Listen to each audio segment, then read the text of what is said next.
Alright, well, got all the bracket shake pretty cleaned up. We'll clean up some hardware. See all the silicone nastiness? This one's worse. Guys, no need for this much silicone. None. Clean the hardware up. Start mocking some of the stuff up. Now I'll start cleaning up the third member, getting that gasket in, seal in, and all that good stuff. Alright, guys. Alright, I'm gonna clean this surface off.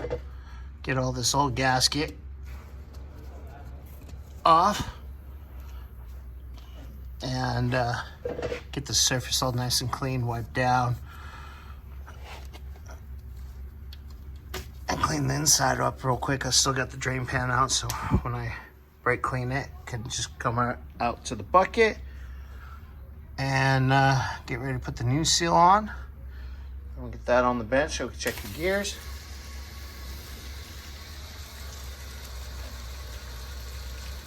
Hey, what do we call that? A quarter. That was a good one. Hey, your hose fix broke. My hose fix broke. You want me to fix it? But yeah, I'll get this all cleaned up. It's easy peasy. It's not too bad. There's not a bunch of little gunk. There's a couple spots where I could take the wire wheel too. But it should go pretty quick.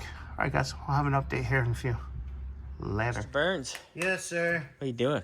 I am loosen up U-bolts. So we'll take those plates and we'll throw them in the washer, yeah? Oh, yeah. Don't we have new ones? Or is that the top ones? I think that's the isolator.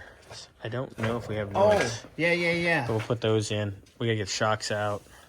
Well, right now, all I'm doing right now is loosening these up so I can get the housing up.